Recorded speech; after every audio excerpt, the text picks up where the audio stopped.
Bienvenue dans ce nouveau point marché numéro 26. Alors, où est-ce que nous en sommes donc en date donc du 10 décembre 2021? On reprend l'histogramme, ok? Donc, le mois de décembre vient juste de commencer, mais généralement, on a 75% des probabilités que le cours finisse, donc je vous rappelle, c'est entre 2009 et 2020, que le cours finisse plus haut qu'on avait commencé donc en début de mois de décembre. Qu'en est-il pour on revient en arrière pour novembre. On avait 83% donc des fois où on clôturait au-dessus qu'on avait commencé en début de mois. On va voir directement les graphiques. Donc on vient ici. Donc là, on voit comme quoi au mois de novembre, le scénario est légèrement, on va dire, différent. On va se mettre voilà, où on a clôturé plus bas qu'on avait démarré le mois de novembre. Alors, le mois de décembre vient juste de commencer. Pour l'instant, où est-ce qu'on se situe? On est au-dessus donc de la moyenne mobile 17 mois, parce que je vous rappelle que nous sommes en bougie mensuelle. On n'a pas transpercé la bande supérieure de Bollinger. Les deux bandes, donc supérieures et inférieures, sont dans une dynamique haussière. Est-ce que c'est excessif? Les marchés, vous savez, ne sont jamais trop excessifs. Le tout, c'est qu'il y a un équilibre entre les acheteurs et les vendeurs. Alors, si on regarde maintenant le cours, ici, donc comme on a clôturé vendredi, vous voyez comme quoi on a clôturé sur des valeurs déjà travaillées en ouverture-clôture. Donc on arrive ici sur un plus haut historique. Je rappelle bien, à un plus haut historique. Donc on a clôturé pour le SPX, donc vendredi, donc 10 décembre, excusez-moi, à 4712. Alors bien entendu, c'est la cassure franche, donc des plus hauts ici, qui va donner une certitude dans la continuité du mouvement. Sachant comme quoi on a également une valeur de résistance ici, maintenant, donc de support, une valeur de support à 4500. Et puis on en a une autre ici, également, donc à 4300. Donc on sera juste en dessous de la moyenne mobile 200 jours que nous n'avons pas testé depuis belle lurette. Parce qu'il faut regarder comme quoi on n'a pas testé ici la moyenne mobile de 100 jours sur l'indice principal, le SP500, depuis juin 2020. Alors, vous savez, les choses sont parfois, la nature reprend toujours ses droits. Je ne vous dis pas comme quoi il va y avoir un fort retracement. Mais il faut garder ça en tête. Je vous avais appris également une lecture, on se met ici en logarithmique, c'est-à-dire c'est une forme de visualisation en compressant un petit peu les forces d'écart. Donc je me mets ici en logarithmique.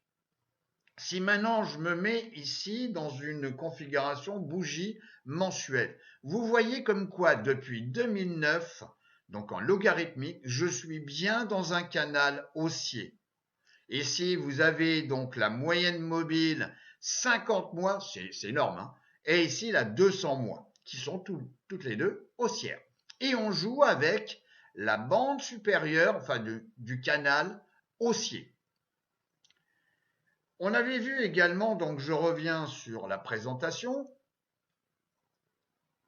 on avait vu les taux, on avait vu l'inflation.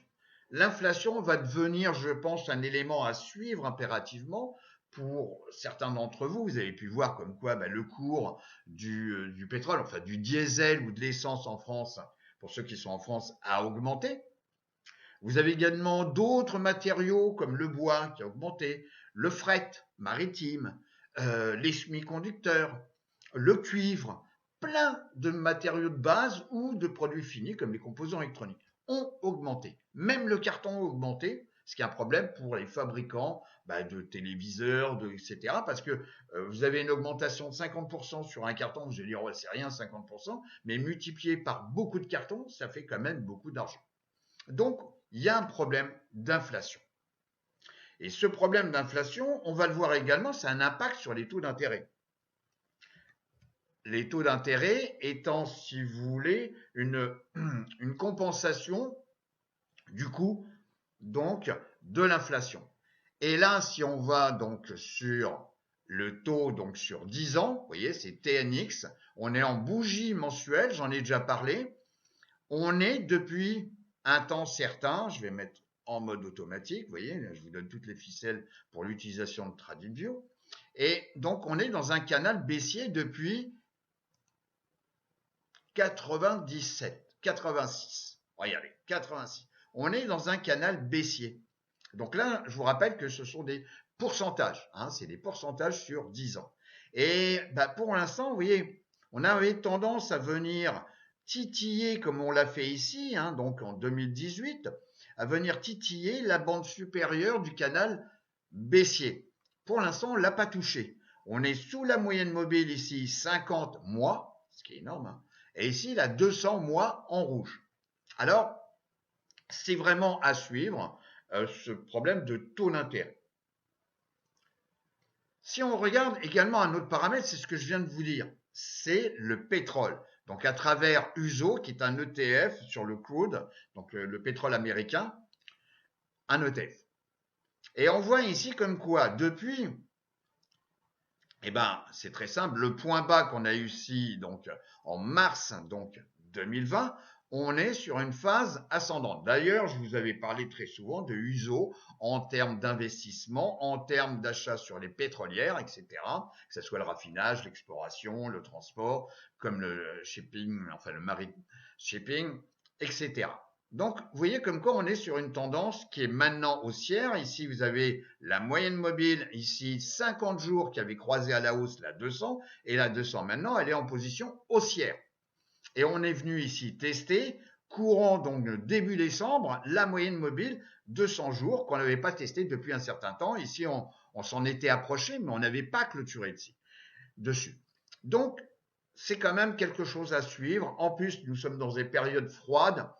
Donc ça veut dire que les voitures vont consommer plus parce qu'il faut le chauffage, etc., etc. Donc bon, à la maison, on va augmenter la température parce qu'il fait froid dehors.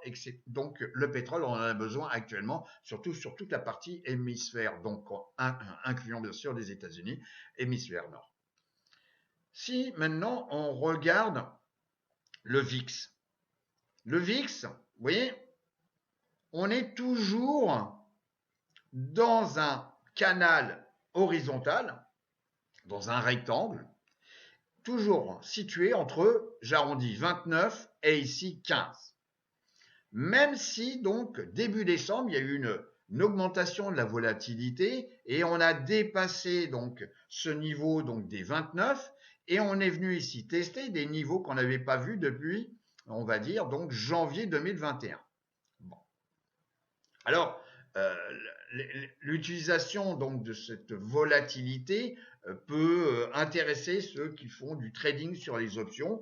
Peut-être un jour je vous en parlerai et même à travers une formation parce que ce sont des outils qui sont extrêmement bien utilisés par les Américains parce que beaucoup de gens à la retraite complètent leur retraite, leur pension en travaillant sur les options, qui est un bon moyen, comme un appartement, où vous achetez un appartement et vous louez, c'est-à-dire vous encaissez des prix. Donc, pour l'instant, c'est un peu prématuré, mais sachez comme quoi c'est vraiment ce qui n'est pas le cas en Europe, où effectivement ça fait partie des produits secrets, les banquiers, votre banquier ne veut surtout pas qu'on en parle. Mais là, effectivement, c'est très intéressant. On est revenu après cette peur, hein, on est revenu ici tester la moyenne mobile 200 et on a cassé ici, hein, si on agrandit, on a cassé également la 50, la 200. Alors, quelque chose aussi de très important, c'est la répartition, si vous voulez, du nombre de sociétés qui se situent au-dessus de leur moyenne mobile 50 jours et celles qui sont en dessous. Alors, c'est exprimé en pourcentage, hein, ici, hein, c'est un indicateur, on l'a déjà vu, hein, donc c'est $SPX A50R qu'on utilise sur Stock Charts. Vous avez ici, hein, donc le site internet, tout ça c'est du gratuit, hein, Stock Charts, et on voit comme quoi début décembre, on a eu un vent de panique où on s'est retrouvé avec moins de 30% de sociétés au-dessus de leur moyenne mobile 50 jours. Et quand on casse la moyenne mobile 50 jours, c'est un message. Alors, je ne dis pas comme quoi c'est la panique, mais c'est un message. Et ce message, vous voyez, ben, il a été vite contrecarré, puisqu'on est remonté à toute berzingue ici aux alentours des 43. Et puis, ben, vendredi, donc le 10 décembre, on a fini à 61. Donc, j'arrondis, 61% de sociétés dont le cours est au-dessus de leur moyenne mobile 50 jours. Bon.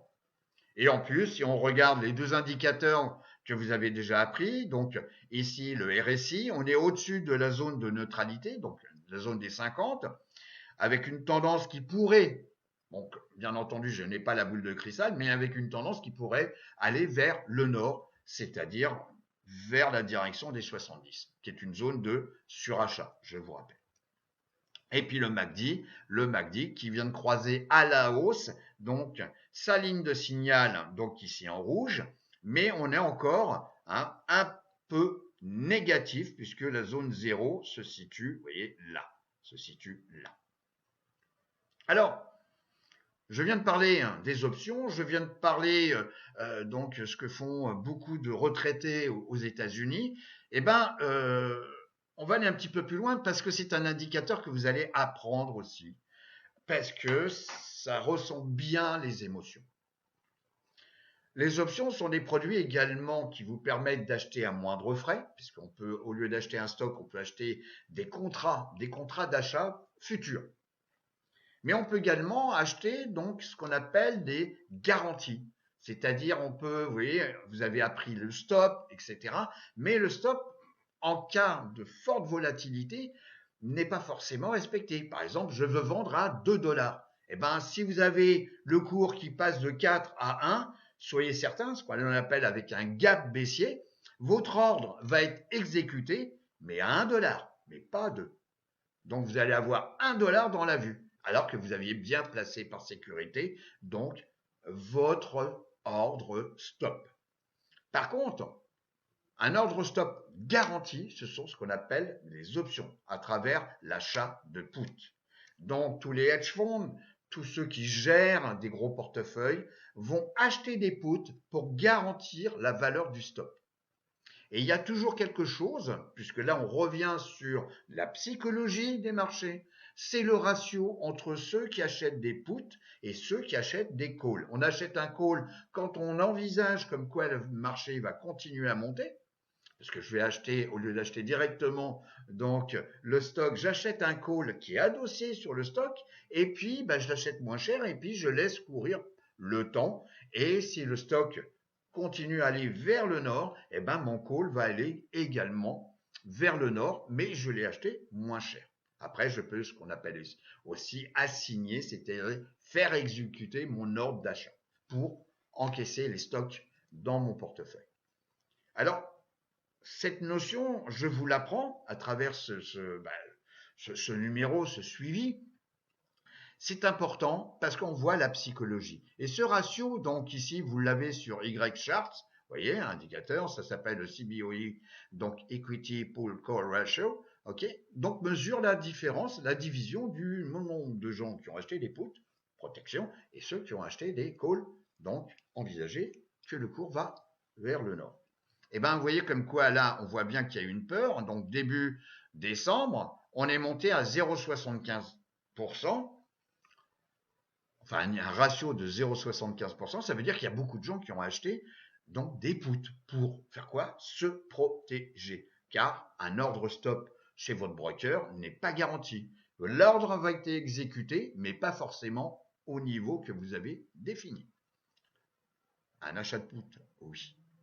Donc là, vous voyez comme quoi on est redescendu. Donc là, quand on redescend, c'est-à-dire il y a plus de gens qui achètent des calls, ok, et puis il y en a moins qui ont acheté donc des puts, ok. Donc le ratio se rapproche vers, non pas zéro, mais en tous les cas s'en rapproche. Et puis, tout compte fait, là c'est pareil. On a clôturé sur un niveau, donc vendredi, un petit peu plus élevé.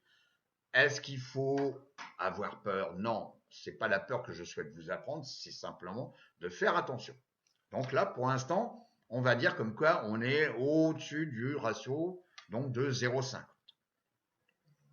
Si maintenant on continue, on l'a appris et ça fait longtemps que on l'a pas regardé, c'est le ratio, enfin c'est le ratio, c'est un ratio entre les valeurs, donc VUG, les valeurs de croissance, Google, Amazon, par rapport aux valeurs value. Valeur value, c'est la sécurité, c'est-à-dire que c'est moins dynamique que les valeurs de croissance, c'est plus pépère. Et le ratio des deux nous dit, grosso modo, vers où va migrer l'argent. Vous allez placer votre argent dans un contexte value quand il y a un petit peu d'incertitude, comme les staples, on a vu, XLP ou les utilities, dans le sens où des valeurs beaucoup plus pépères, elles peuvent distribuer des dividendes, etc. C'est plus secure. Bon. Donc la mesure de ce ratio vous donne là aussi une image de la partie, on va dire, émotion des investisseurs. Et là, on en a parlé pendant un paquet de temps, on était dans un triangle. Et ce triangle, on avait tenté de le casser, donc ici au mois de novembre, et puis on l'a cassé avec confirmation, puisqu'on est revenu tester ici les plus hauts qu'on avait rencontrés donc en septembre 2020. Et puis là, vous voyez, on a tenté donc début décembre, on a tenté de venir tester la moyenne mobile 50 jours, puisqu'on est en bougie journalière, là 50 jours de la comparaison. Et puis avec un beau marteau ici, si on agrandit, ouais, vous avez un beau marteau. Et puis, pof, on a recassé cette zone des 2,21. Et puis, vendredi, on a clôturé soit sous la moyenne mobile 10 jours de la comparaison, mais allègrement au-dessus donc des 2,20, ce niveau de résistance de ce canal horizontal, ok, et puis au-dessus de la 50. Et puis la 200, vous voyez comme quoi elle a une tendance haussière. Alors, pour compléter cette première partie, on va voir également donc la ventilation donc en fonction de la capitalisation, comment ça se passe ici depuis un mois. Un mois, il y a eu des émotions. On a vu comme quoi au mois de novembre, on a clôturé plus bas qu'on avait commencé. Ok, donc ça correspondait pas tout à fait donc à notre graphique où on voyait donc la saisonnalité. Bon, il y a des mois, on est en dehors pour faire 100%, c'est bien 80 plus 20%. Ok, donc on était dans, j'arrondis, les 20% où le cours finit plus bas qu'il n'avait commencé. Et là, on voit bien comme quoi c'est la ventilation en fonction de la capitalisation. Vous voyez comme quoi sur un mois, seules les sociétés méga, alors je vous rappelle, les méga, c'est les sociétés de plus de 200 milliards de capitalisation. Ce sont les seules qui ont progressé avec 1,47 sur un mois. Alors que le pire, c'est les sociétés donc nano. Les nanos, c'est les sociétés qui sont en dessous de 50 millions, pas milliards, 50 millions de capitalisation. Donc, c'est des sociétés beaucoup plus petites, ok, et qui ont sur un mois une performance de moins 13,25. Bon. Et puis là, vous avez la performance depuis donc un an et ici 6 mois. Vous voyez, depuis 6 mois, il n'y a que les mégas et les larges. Les larges, donc c'est très simple, c'est les sociétés entre 10 milliards et 200 milliards de capitalisation.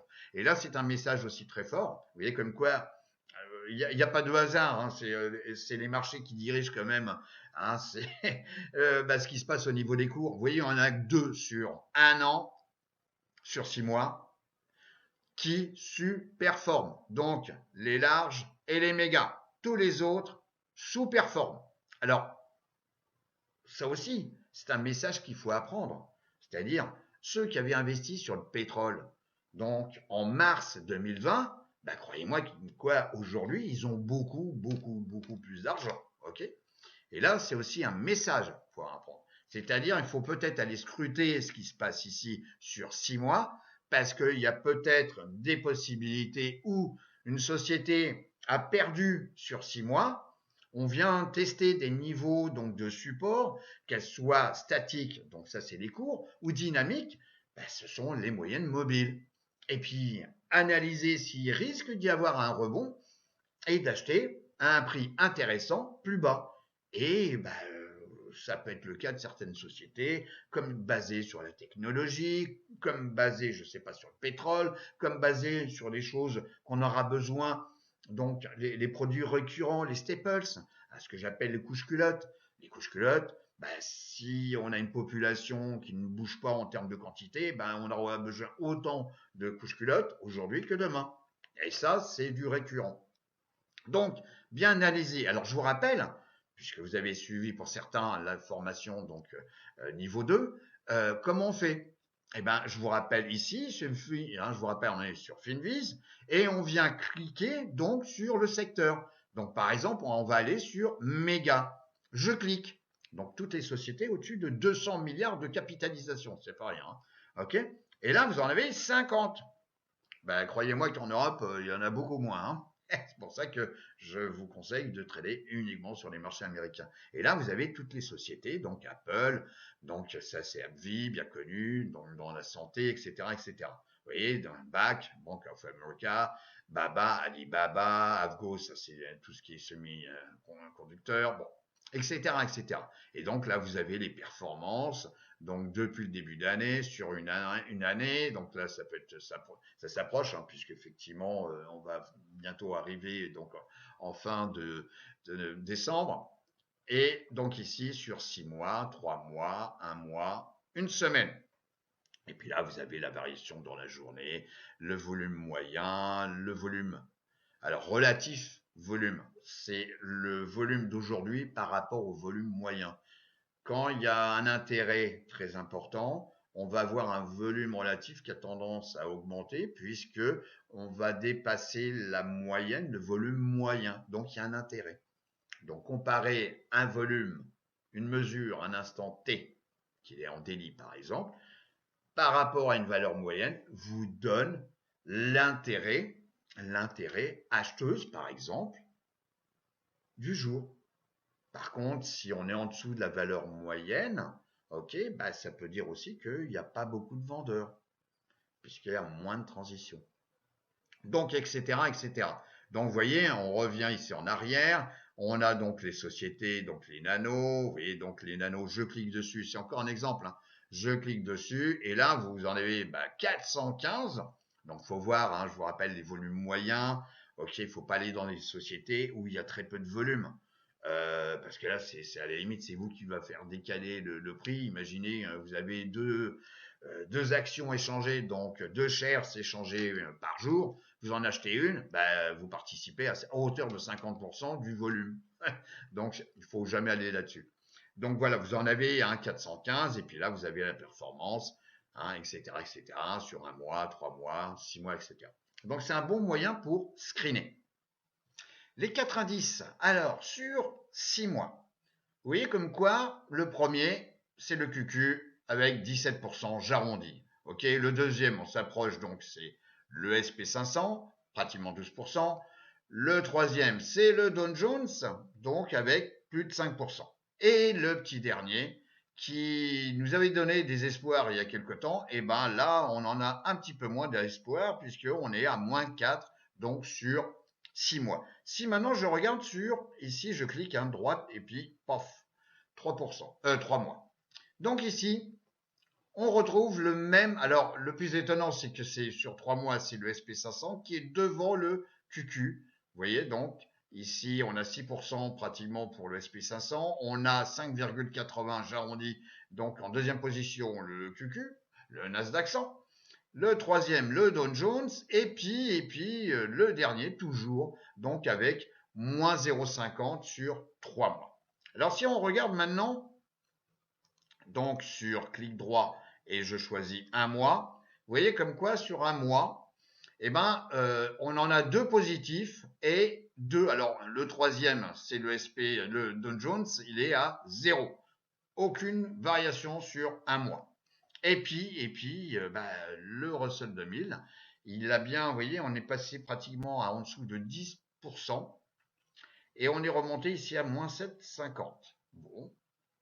Si on regarde, si on se penche maintenant sur le Dow Jones, puisqu'on a vu donc le SP500 à travers donc le SPX, là on regarde les ETF, donc le DIA, qui est donc le Dow Jones Industrial Average. Et on voit comme quoi on avait quitté cette zone de congestion horizontale et puis tac, donc courant octobre, hop, on avait fait un plus haut, hein, puisqu'on est bien plus haut ici. Et puis, action, réaction, on est revenu donc sous la moyenne mobile 10 jours, on a cassé la 50 et on est venu tester ici la 200. Bon, la 200, on l'avait testé, hein, c'est un petit peu, on retrouve un petit peu les mêmes influences, on l'avait testé donc en octobre 2020. Bon, il y a pratiquement plus d'un an. Donc, même chose, le Dow Jones, le DIA, bon, lui par contre n'a pas fait encore un plus haut, mais vous voyez, on est bien au-dessus de la 50, on est au-dessus de la 10 qui est pour l'instant sous la 50 jours, et puis la 200 qui elle a toujours une tendance haussière. Si on regarde maintenant donc le Nasdaq 100 à travers l'ETF QQ, bon, on a eu un retracement puisqu'on a cassé à la baisse donc la moyenne mobile 10 jours. On est venu tester la 50 et puis action-réaction, on a rebondi et on a clôturé donc vendredi au-dessus de la moyenne mobile 10 jours qui est elle-même au-dessus de la 50 et on est au-dessus de la 200 et on est au-dessus toujours de cette ligne de tendance plus court terme, hein, puisque là on remonte à octobre donc de 2020 et on est sur cette ligne de tendance que je vais même, vous voyez, continuer. Voilà, tac. Donc, pour l'instant, vous voyez, tout va bien. Bon.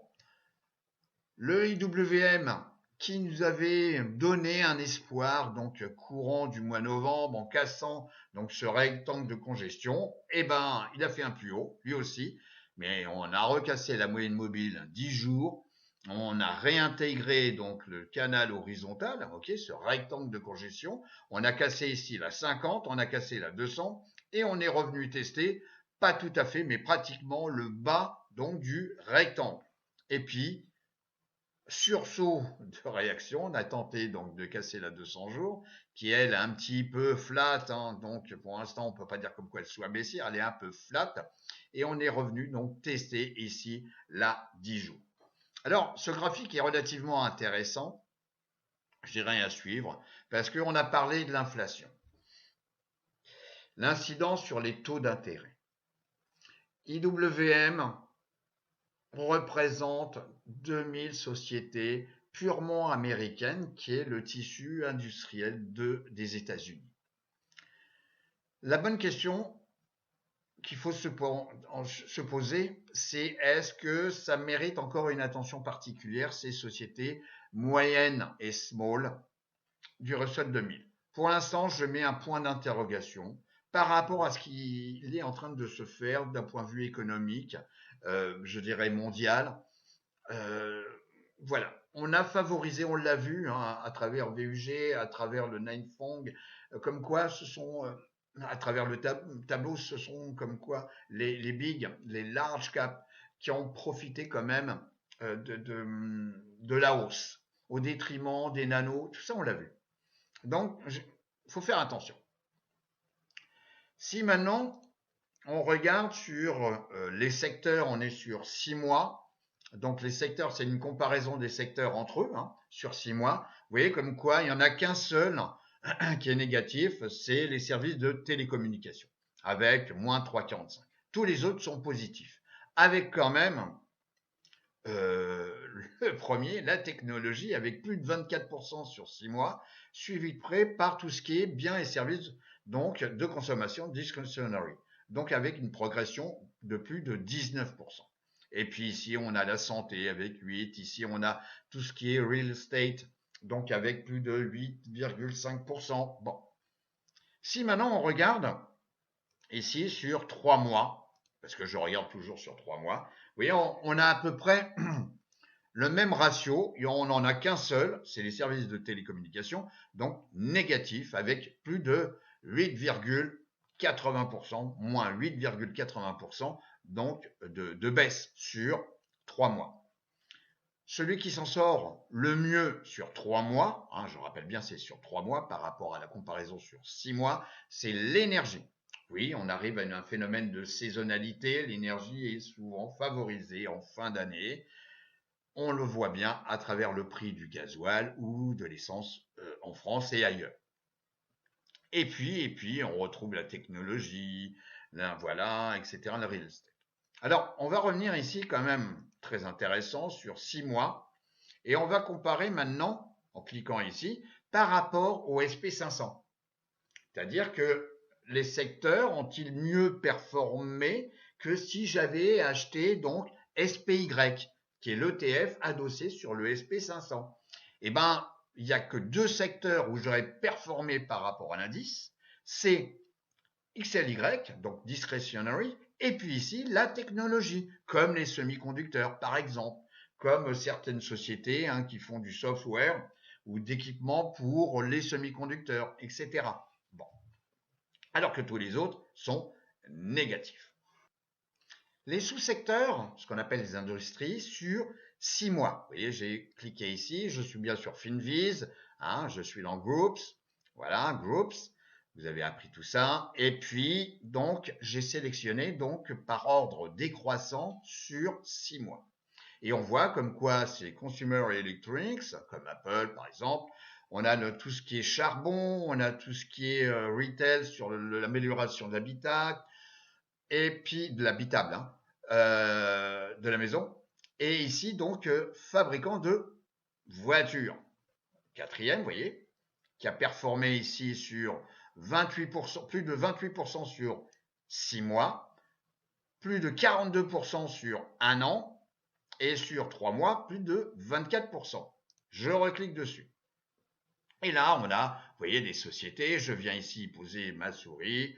La société ARVL, qui a une capitalisation de plus de 5,8 milliards de dollars. Hero, etc. Là, c'est une petite, c'est que 80 millions, un petit peu plus de 80 millions de capitalisation. BLBD, donc Bluebird, donc ça qui est connu. Bon, c'est une petite encore, 488 millions de dollars de capitalisation. Bon, là, qui fait un petit peu un plus bas, quand même. Et puis, on retrouve des sociétés comme Ford, donc qui vient se taper un plus haut, en tous les cas, de plusieurs mois. Et on le voit bien. Etc., etc. General Motors. Ok, donc là, c'est un bon moyen de screener. Et puis là, vous avez la performance. Donc, sur un an, ici, depuis le début d'année, 6 mois, 3 mois, 1 mois, sur une semaine, etc. Vous avez donc ici aussi les volumes moyens, on vient de le voir, volume relatif, etc., etc. Bon. Si maintenant je regarde, parce que là, il y en a 33, donc ça veut dire qu'il y a 2 pages. N'oubliez jamais de regarder la deuxième page. Et puis, on va regarder ici une société. Voilà. Donc, je dis pas, c'est la société STLA. Et donc, c'est une société, a priori, donc basée en Hollande, qui a une capitalisation pratiquement de 59 milliards donc, de dollars. Quelle est cette société? Stellantis. Alors, qu'est-ce qu'on fait? On vient faire une recherche. Voilà, Stellantis, qu'est-ce que c'est? Eh ben, c'est l'ex-groupe donc Peugeot Citroën, donc, et qui comprend toutes ces marques-là. Vous voyez, Jeep, on a Fiat, puisqu'ils ont acheté Fiat, ils ont également Dodge, ils ont également Citroën, ils ont Chrysler, ici Alfa Romeo, ils ont Abarth, Lancia, etc. Vous avez toutes ces marques-là. Et cette société est également cotée sur, c'est ça que ça veut dire, est cotée sur le marché américain. Alors pour ceux qui veulent trader en dollars, il suffit de traiter donc cette société qui est, en tous les cas, qui est cotée sur le marché américain. Donc, on peut voir également donc les cours. On va voir, vous voyez, je viens ici, voilà, société, tac, je clique sur STLA, voilà, et donc on a a priori le graphique. Alors est-ce qu'il faut aller sur cette société? Je ne sais pas, mais en tous les cas, on a ici une zone de support qui a été tentée, qui a été testée ici. On peut venir ici, vous voyez, on vient sur le graphique ici.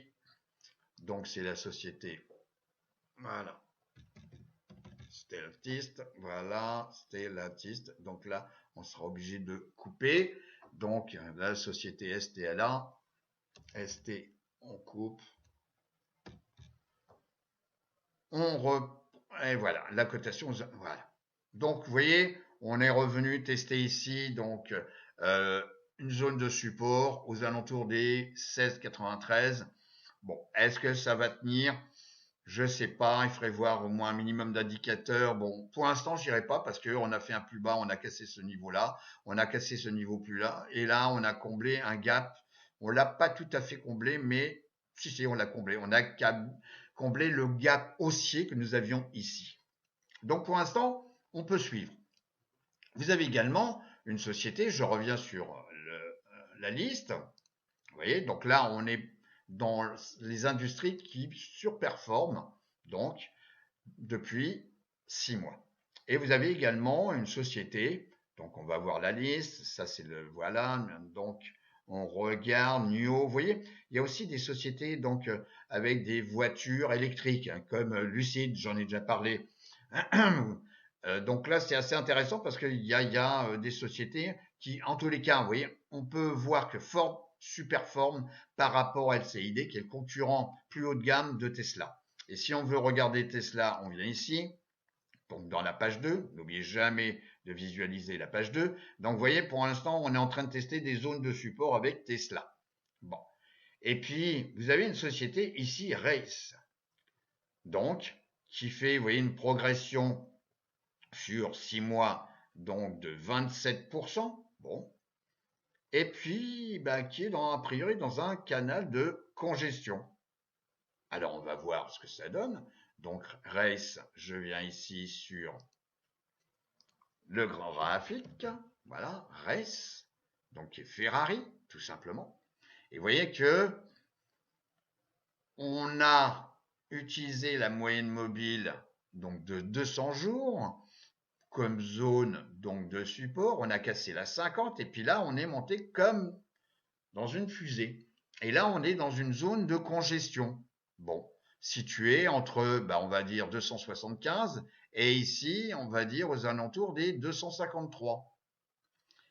On est un petit peu en dessous de la moyenne mobile 10 jours. La 50, elle monte comme une fusée et la 200, bah, elle a quitté sa zone de stagnation ici, elle est haussière. Alors, est-ce qu'il faut se précipiter? Non, mais à suivre, oui, parce que ce sont des voitures quand même haut de gamme. Je crois qu'en tous les cas, aujourd'hui, il y a minimum 2 ans d'attente avant d'être livré. Ce sont des produits typiquement pour bah, ceux qui ont de l'argent et en rapport avec ceux qui ont de l'argent. On voit comme quoi c'est les big sociétés qui ont plus progressé que les small compagnies. Donc, il y a un rapport, si vous voulez. Ceux qui vont acheter ce type de voiture, c'est forcément des patrons ou des dirigeants de grosses sociétés, donc larges ou donc big. Alors, également, on peut voir la saisonnalité. Donc là, j'ai pas les cotations avant 2015. Donc c'est la saisonnalité, vous voyez, donc de Ferrari Race. Et on voit que généralement, octobre, novembre, décembre, c'est un peu creux, hein, c'est 50-50. C'est-à-dire que bon, grosso modo, on ne sait pas si on finit plus haut. C'est 50-50. Par contre, il y a un truc qui est très très intéressant, c'est les 80 au mois de janvier. Donc, on peut se focaliser là-dessus. Je reviens donc sur le cours. On a une belle ici accélération. Ici, on peut prendre ça comme une zone de repos. Est-ce que le cours va continuer?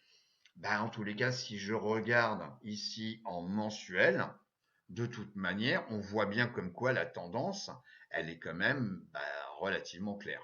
Là, on ne peut pas dire comme quoi la bougie, c'est un doji ou pas pour le mois de décembre, puisque le mois de décembre n'est pas fini. Alors, ce qu'on peut faire dans un sens, on peut le faire également dans l'autre sens. Vous voyez, je reviens ici, donc la vidéo va être longue, mais c'est volontaire parce que là on va arriver à la fin d'année, donc dites-vous bien que la prochaine vidéo c'est pas pour tout de suite, hein. Donc on se retrouvera forcément au mois de janvier. Donc on revient ici sur les industries, donc les sous-secteurs, par ordre décroissant sur 6 mois. Eh bien on va faire le pire, on va faire l'ordre croissant depuis 6 mois. Donc, on va avoir celles qui ont vraiment décalé, enfin les industries qui ont fortement décalé sur 6 mois. Et on va prendre l'exemple, parce que certains vous ont dit, ah, l'or, l'argent, voilà, il faut y aller, etc. Bon, ok, hein, il y en a beaucoup qui ont parlé de ça.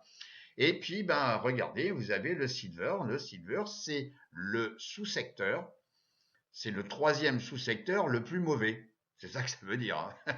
OK. Donc, on est pratiquement à moins 36% sur 6 mois. On est sur 3 mois à plus de 14% de chute et on est à pratiquement moins 21% sur un mois. C'est une belle décote hein, quand même. C'est une belle décote. Donc là-dessus, si je clique gauche sur Silver, vous avez les sociétés. OK. Donc là, il y en a que 7. Bon, donc généralement, ça peut être effectivement des sociétés minières. Donc moi, ce que je vous propose, on va regarder le graphique de l'ETF qui s'appelle SLV. Donc argent. C'est un ETF donc qui se base sur les sociétés en rapport avec l'argent. Et vous voyez comme quoi on était dans un rectangle depuis un paquet de temps. Vous voyez, ça remonte carrément à juin, juillet 2020. Et puis, bah voilà, donc on essayait, je dis pas comme quoi il n'y avait pas de tentative, mais on réintégrait toujours donc ce rectangle. Et donc là, c'était le jeu de ping-pong, hein, hop, hop, hop, hop, etc., etc. Et puis là, au lieu de sortir par le haut, on a fait une tentative de sortir par le bas. On est revenu ici tester la zone des 20 $. On a réintégré le triangle et on a réintégré également la moyenne mobile 50. OK. Et la moyenne mobile 50 est bien sous la 200. Et on est venu tester, vous voyez, comme quoi il n'y a pas de magie. Hein. C'est bien des aimants. On vient tester la zone de résistance de dynamique de la moyenne mobile de 100 jours. Et puis, action-réaction, on repasse sous le rectangle de congestion, sous la moyenne mobile 50 et on revient tester la même zone aux alentours des 20 $. Donc, est-ce qu'il faut se positionner sur l'argent aujourd'hui? Je dirais, vous avez la réponse, je dirais non. Voilà, c'est tout. Donc c'est pour ça que on peut parfois, parce que cet exemple que je viens de vous donner, on revient ici.